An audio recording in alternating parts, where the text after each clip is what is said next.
This FedGov Today program is sponsored by Maximus. On this edition of FedGov Today with Francis Rose, getting the whistleblower data straight at VA. A number of the people that VA identified as actually participating in these settlements said we didn't do that. Tom Costa of the Government Accountability Office on FedGov Today in just a moment.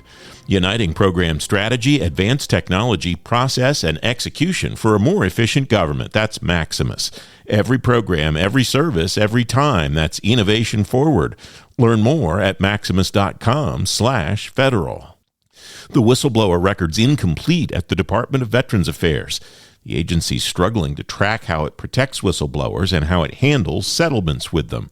Tom Costa is Director of Education, Workforce, and Income Security at GAO. Tom, welcome. Thanks for joining me today. What did you look at regarding whistleblowers and how the VA is handling them? Welcome. Thanks for having me. We looked at some metadata. We looked at like the number of cases, the length, the outcomes. We also looked at the sort of typical components of a settlement agreement that might happen when a whistleblower makes a complaint, and whether VA monitors those, the extent to which VA monitors those complaints, and heard directly from whistleblowers as well. You write in this work, the number and length of whistleblower retaliation cases filed by VA employees has fluctuated since fiscal year 2020. What's your sense of the why behind that? Is that within the scope of the work that you did? And does the fluctuation inform at all the way that VA responds regarding the capacity they have to respond or the types of responses and so on? Sure. Yeah, I think the fluctuation, it seems like there was a little bit of a dip with COVID. And then things are starting to move back up as people are going back to the office and having more experiences working with perhaps problematic supervisors or things like that. You write in this work that the Office of Special Counsel, which is obviously not part of VA, and the Office of Accountability and Whistleblower Protection have different data about the number of cases and the adjudication of those cases. Is it your sense that that's a data problem? Is it your sense that that's a reporting problem, some other kind of problem, or just the way that it is and it's not really that big of a deal? No, we think it's actually a big deal. We made a recommendation to both agencies that they try to address this in their regular meetings together. And the reason I think it's a big deal is if what we found was VA wasn't always ensuring that the settlements or that the outcomes of the whistleblower retaliation cases were being followed through on adequately. So like if somebody said, well, I won my case, or the agency agreed that I was mistreated, and so what they're going to do is they're going to make sure this person gets additional training, or they're going to make sure that I get restored to my old job. They weren't always following through and making sure some of those things actually were happening. They were just seemingly assuming they were going to happen. So going back to your point, if VA doesn't have a full picture of all the cases that are ongoing, how can they make sure that those people are being made whole? They can't. What is the gap between having a real handle on all these cases and where the agency is today? What are the problems that are preventing them from having all that information? Data collection issues, or technology issues, or documentation issues, so on? I think it's multifaceted. So on the one hand, there is obviously some documentation issues, and the OAWP doesn't currently have the authority to sort of monitor these cases. They haven't been given the authority by the secretary. So this seems like an easy fix, right? The secretary just needs to say, OAWP, track these things, make sure that there's follow through. But that hasn't happened. And so that needs to happen, and that, frankly, is one of our recommendations. We'll talk about the recommendations later in the conversation, but you also write, GAO found VAs unable to consistently track corrective actions taken in whistleblower cases. Again, what is the tracking gap, and what is preventing VA from addressing that tracking gap? Yeah, so they track that a settlement occurred. They don't track after that fact, right? Like I said, so they don't track whether or not the officials actually followed through on what was agreed to in that settlement, or agreed to in the recommendations resulting from the investigation. So if a supervisor was told, you have to restore this person to their old job, you have to take additional training or things like that, they weren't following through to make sure that happened. And we heard from whistleblowers that a lot of time, well, I don't know about a lot, but at least sometimes these things weren't happening, or they weren't happening without the whistleblower continuing to pressure the agency to ensure that the corrective actions occurred. You're right. VA settled 71 whistleblower retaliation cases from fiscal year 2019 to 23. Most settlement agreements provided for payments and personnel actions according to VA data. Is it your sense that that data is pretty accurate, that VA, as far as what it does have on hand, is reflective of what they actually had to do? No, I'm not entirely confident. I mean, I think that the 71 cases, and we reviewed all 71 cases that VA identified, I think the data within those cases was generally accurate, but there was a discrepancy with OSC and the number of cases that OSC had. There was about 20 cases that were not accounted for. So it's possible there are other cases out there. In addition, when we tried to reach out to the VA settlement officials to do a survey and interview them, and likewise with the whistleblowers themselves, VA didn't have contact information for all of those folks, which seems to indicate that there's not necessarily ability to follow up and ensure that these things are actually occurring. You write, while VA reviews copies of settlement agreements, it doesn't monitor their implementation. VA officials said this is because the Secretary of VA hasn't delegated the authority for them to do so. And you alluded to that earlier in this conversation, Tom.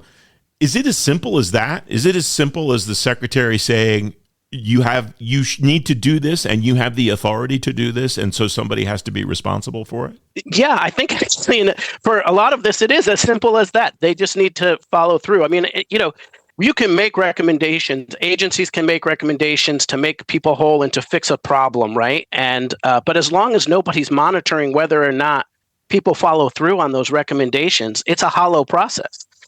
And, we know that from talking to the whistleblowers that a lot of those recommendations do get implemented. But we also know from a lot of those whistleblowers that sometimes they didn't, and that sometimes it took a really long time. And that shouldn't happen. Whistleblowers play a critical role in protecting our government. I want to talk about the whistleblower conversations for a moment.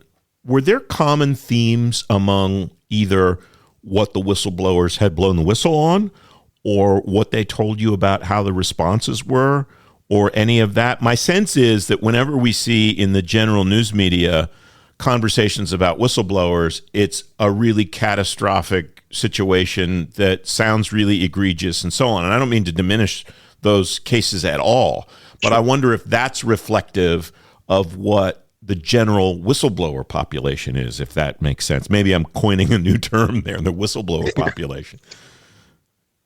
Yeah, what we found was that overwhelmingly the whistleblowers from VA were coming from the Veterans Health Administration, and that's the part of VA that handles healthcare, right? And so you are looking at potentially endangerment to veterans' lives in that healthcare system with those sorts of whistleblowing cases. They're not all about that. They could be about other practices and things that don't directly affect the health of veterans, but certainly some of those were about that. And so it's a big deal. It's very serious. And the agency needs to try to follow through on what those complaints are about, right? Those whistleblowers are serving a vital role in identifying a problem. And if somebody tries to shut that down, they're just masking that problem. Another issue that VA has struggled with in the decades that I've been covering this space is with retaliation against the whistleblower. What did you get a sense of from talking to these whistleblowers about how their cases were addressed and how they were treated in response to that? I mean, obviously, if they're getting paid somewhere in these settlement agreements between $1,800 and $525,000, there obviously was some kind of misconduct found. Yeah, absolutely. So in these settled cases, we only looked at the ones that were settled. So in these 71 cases, the VA officials were obviously found at fault for retaliation against these whistleblowers. In general, we found that the whistleblowers really struggled. they felt like the process was often rigged against them, that they needed to have legal representation, which cost a significant amount of money. It was challenging. So several of them noted that they continued to face retaliation even as they were challenging the fact that they were getting retaliated against. And that's really unacceptable. I mean, that just shouldn't happen. And, it is tremendously stressful and difficult for these people to do the right thing. And at the same time, for all of those costs, we spoke directly with a random sample of 3 folks, and 2 out of the 3 of them said they would do it again. But one said they wouldn't because it was just too much. 35 whistleblowers you talked to, and you also spoke to 52 officials that VA identified as negotiating settlements, as you write it. Common themes among those discussions, among those 52 people who were responsible for putting these settlements together? There was a mix of one, a number of the people that VA identified as actually participating in these settlements said we didn't do that. So that was another problematic data issue for VA. But among those folks that did respond to our survey, there was some mixed information about whether or not they felt like they had enough training to manage the process.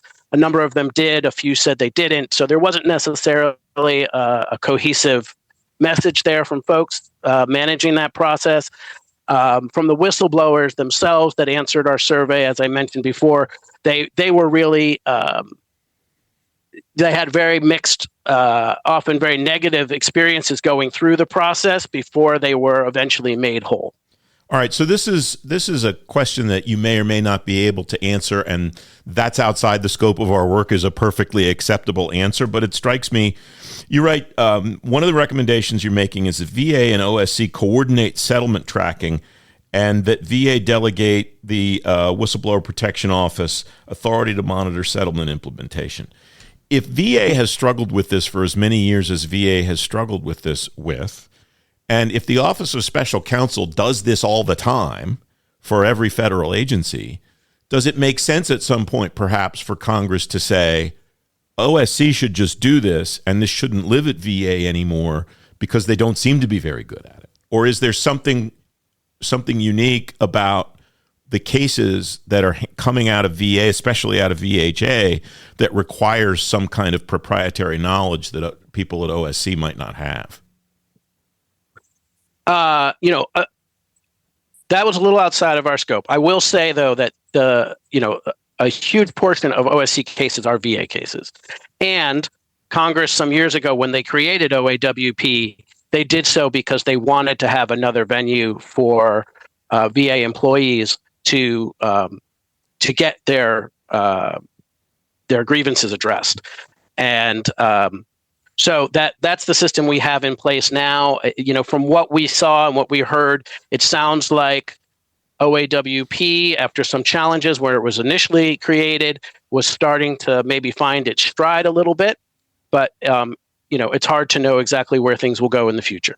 Tom, I really appreciate you coming on to talk about your work. It's great to have you on the program. It's my pleasure. Thanks so much for having us. You can find the link to the work Tom and his team did on today's show page at fedgovtoday.com. You'll meet 2 Army leaders on the edge of electronic warfare and modernization on the next FedGov Today TV. You can watch the debut on ABC7 in Washington and on the FedGov Today YouTube channel at 10:30 Sunday morning. If you missed the debut, you can watch anytime at fedgovtoday.com and on YouTube. The next FedGov Today podcast is coming Thursday. To make sure you don't miss it, follow the show on Apple Podcasts, Spotify, or wherever you get your shows, and you can listen on demand at fedgovtoday.com. I'm Francis Rose. Thanks for listening.